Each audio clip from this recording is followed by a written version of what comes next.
Hey everyone, this is Jack and Clayton, and this video is the #1 proven way to get over heartbreak.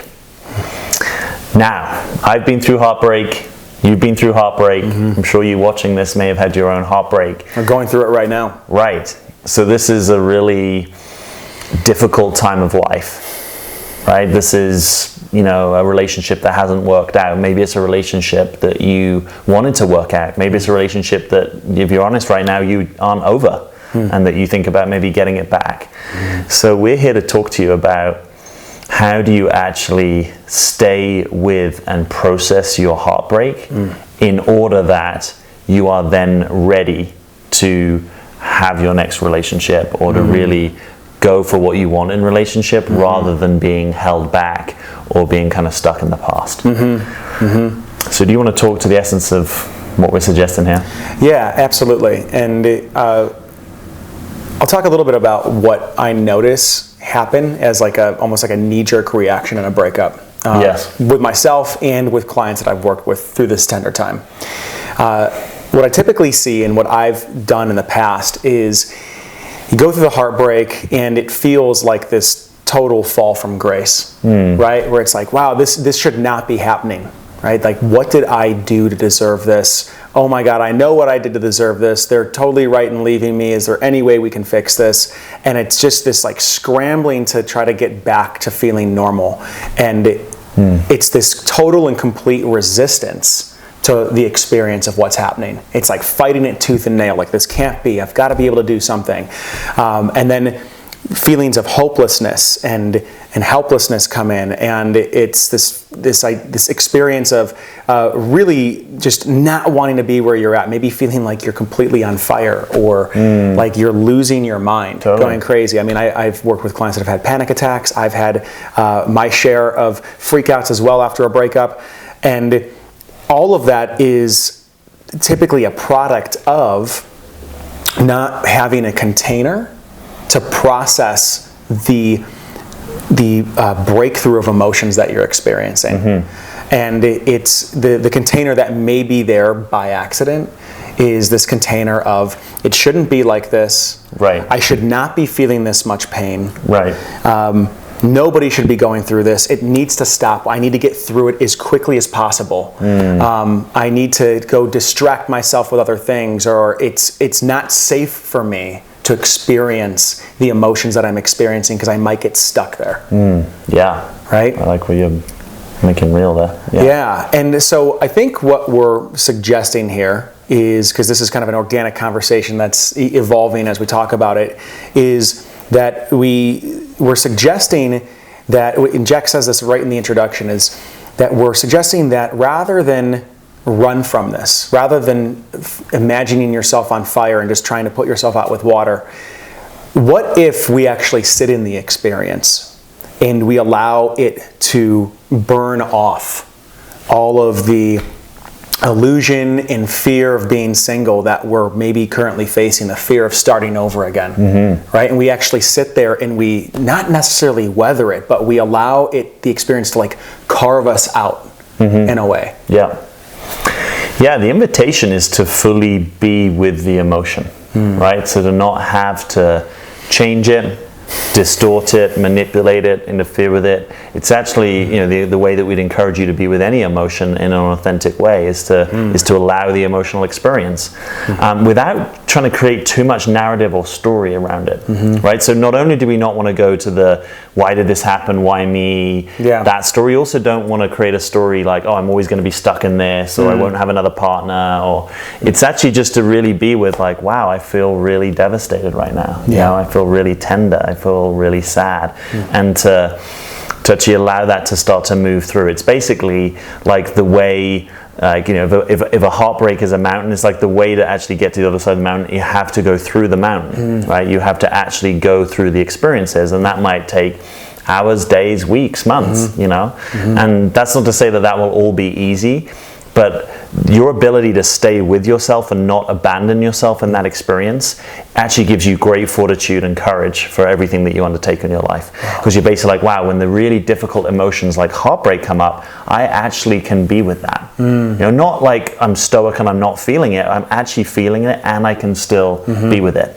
Now, you might need to get some support, right? You might want to get some support from a coach. You might want to get some support from some good friends around you. All that's encouraged, but there's no substitute for actually really feeling and presencing and being with what is coming up. It's like if you actually need to grieve some loss, you actually need to grieve some loss. You can't just push that aside and get on with your life. Why? Because it will mean two things. One, that it's still there to be dealt with at some point, likely. And two, you won't be fully ready for your next relationship, right? You'll still be carrying this kind of closure or wound from the old relationship. So you'll be projecting the old relationship onto the new relationship. And that's common. We've all done that. I have my own experience of this. I actually remember, ironically, sitting with a friend when I lived in California and saying that, everyone talks about this heartbreak. Like, I want to experience this heartbreak. Like, I don't think I've been heartbroken. And then I remember not that long, I think it was later that year, I was up on the Marin Headlands. You've been up there, right? This is a fantastic view. You've got the Golden Gate Bridge. You're overlooking San Francisco. You're there with the Atlantic Ocean going over to Asia. And I just cried. I sat down, and all the things, like for more than one relationship that I hadn't fully felt, they all just kind of came bursting through. And I needed that. So I would really encourage you to put aside a time, kind of create a space, create a container or a ritual where your intention is actually to fully grieve, is to fully let go of what the relationship was and to feel everything that you need to feel. Because on the other side of that, you can now kind of rebuild a foundation.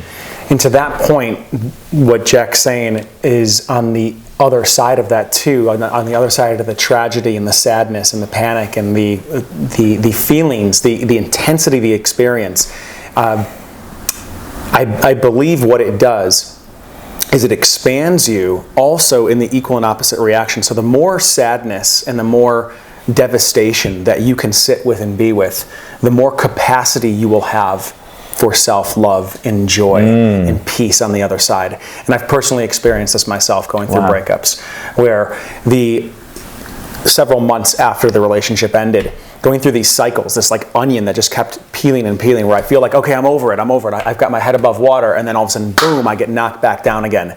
And I'm just thinking like, God, when is this going to end? And this getting washed with these waves of sadness and feeling the total loss and the feeling that I just have to surrender to the experience.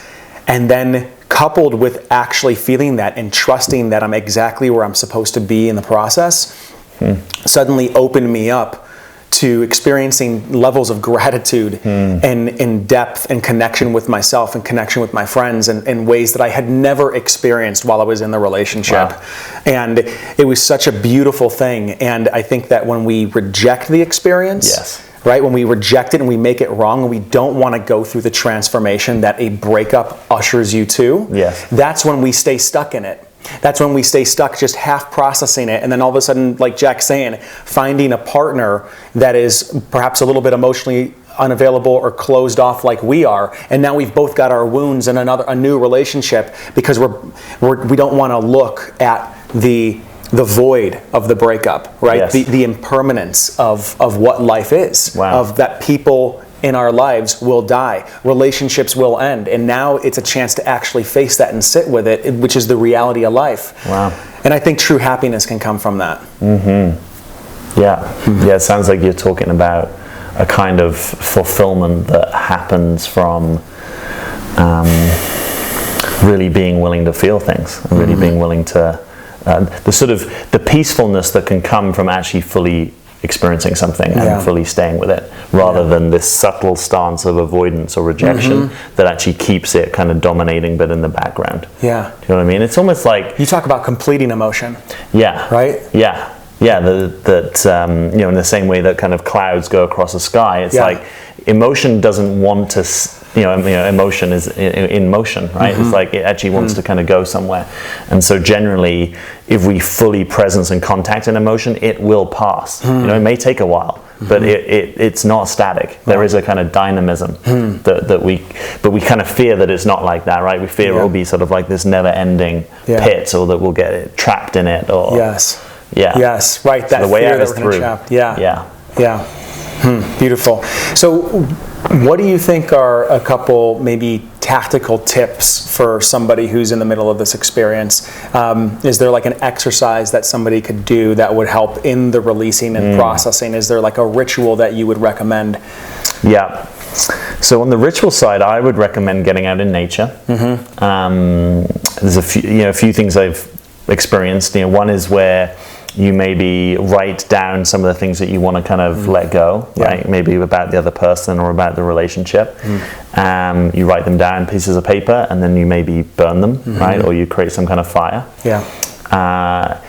I also remember did this when I was on a program in Greece. We wrote on stones what we wanted to let go, and then we chucked them into the sea. Beautiful. And some people found that very powerful. Yeah. So some metaphor for letting go. With my ex-partner, we did a thing where we pulled out some grass that had different kind of stems and flowers on it, and we just kind of ripped them off periodically, and we're like just letting them go as a kind of metaphor for letting the relationship go. So something like that, where the intention is around letting go. I think the other thing is, I'm a big fan of people hitting their journals. And really just writing it out. You can write it out. You can do what we call audio journaling, where you take an app on your phone that can you voice memo or something like that, and you just record into it. Or you take some pages in your journal and you really just presence what are you actually feeling, and you try to have a stance of compassion and non-judgment to your own experience, so that what you are actually experiencing is what you can write about. And again, you could leave that there to go back to, or some people, they get it out and they find it cathartic to rip it up and to throw it out or burn it. So I'm pragmatic, whatever works. I think almost more than the specifics of the ritual is the actual intention that this ritual is about me letting something go and fully grieving.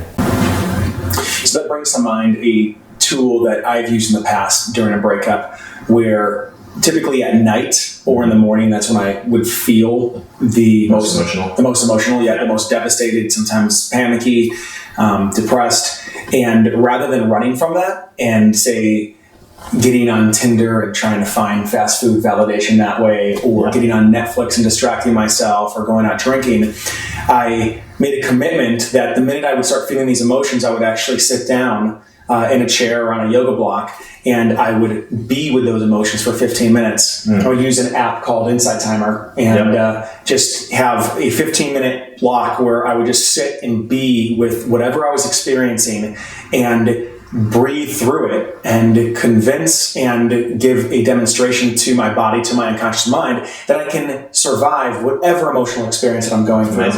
Because typically we start panicking because a part of us feels that if we were to experience the emotion that's like nipping at our heels, we wouldn't be able to experience it. So the more that you can face that dragging down of being alone, those fears of maybe not, am I going to be single forever? I'm never going to find someone like that again.